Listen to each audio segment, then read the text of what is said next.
To forces are such that sum of their magnitude is 18 newton. हमें कोई दो force दे रखे हैं जिनके मैग्नीट्यूड का सम कितना दे रखा है 18 newton, and their resultant which has magnitude of 12 newton. ध्यान दीजिए उनका रिजल्टेंट का मैग्नीट्यूड कितना है 12 न्यूटन, और ये 12 न्यूटन जो है ये स्मॉलर फोर्स के परपेंडिकुलर है, ठीक है।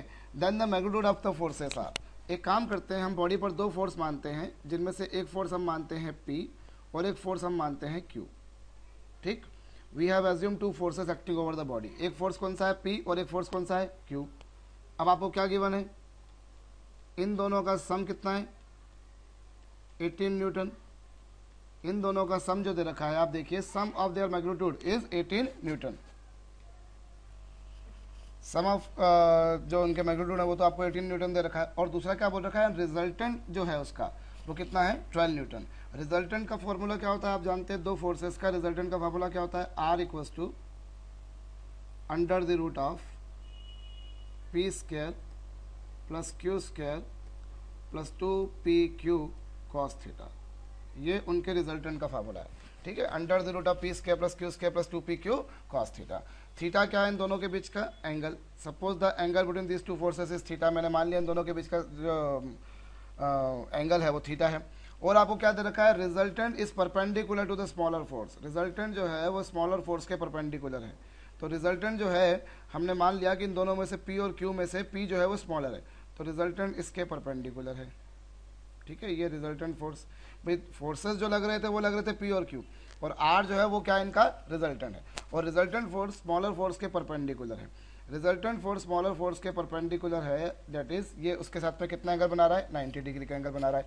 अब आपको पता हो एक बेसिक आइडेंटिटी हमारे पास में और है, अगर दो बॉडीज P और Q, अगर किसी बॉडी पर दो फोर्स लग रहे हैं P और Q फोर्स लग रहे हैं जिनके बीच का एंगल थीटा है, और रिजल्टेंट मान लीजिए अगर इन दोनों का जो रिजल्टेंट है वो अगर P के साथ अल्फा एंगल बनाता है, if resultant makes angle alpha with force P, in that condition we have an identity tan alpha equals to क्या Q sine theta upon P plus Q cos theta,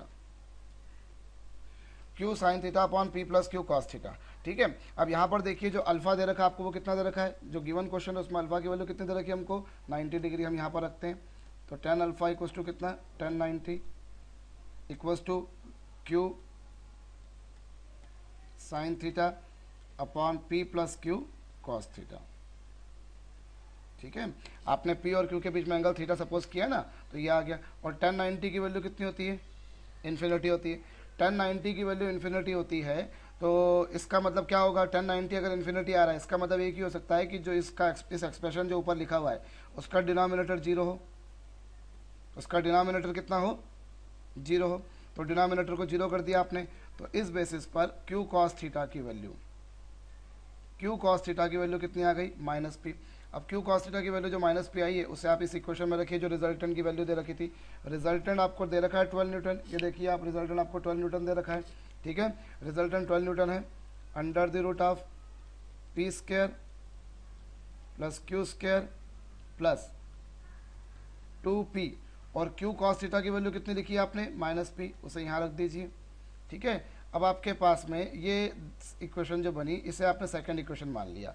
ये जो first equation थी वो ये थी P plus Q equals to 18 newton, ठीक है। और सेकंड इक्वेशन जो थी उसमें क्या था resultant equals to 12 equals to under the root of P square plus Q square plus 2pq cos theta था, और Q cos थीटा की वैल्यू आपने देखी वो कितनी आ गई थी, वो आ गई थी -P, आ गई थी -P। तो आप इन दोनों इक्वेशन को जब सॉल्व करेंगे फर्स्ट इक्वेशन और सेकंड इक्वेशन को कैसे सॉल्व करेंगे, फर्स्ट इक्वेशन से आप एक काम कीजिए Q की वैल्यू निकालिए, वो कितनी आ रही है 18 - P। फर्स्ट इक्वेशन से Q की वैल्यू निकालिए वो आ रही है 18 - P, उससे आप सेकंड इक्वेशन में प्लेस कर दीजिएगा, उससे आप सेकंड इक्वेशन में प्लेस कर दीजिएगा, तो आपके पास में P और Q दोनों आ जाएंगे, ठीक है। ये काम आप खुद कर सकते हैं, बहुत ईजी सा टास्क मैं आपको दे रहा हूँ। तो इस तरीके से आप जब सॉल्व करेंगे तो P और Q की वैल्यू जो आएगी वो आपके पास में कितनी आएगी, मेरे ख्याल से आपके पास में एक फोर्स आएगा इसमें से 5 न्यूटन और एक फोर्स आएगा 13 न्यूटन, एक फोर्स आएगा 5 और एक फोर्स आएगा 13, और स्मॉलर फोर्स P था चूंकि, तो P की वैल्यू 5 हो गई और Q की वैल्यू 13 हो गई, ठीक है। तो स्मॉलर फोर्स मैं फिर बोल रहा हूँ, चूंकि एक फोर्स भाई आपके पास में Q की वैल्यू आएगी 13 और P की वैल्यू आएगी 5, इज इट।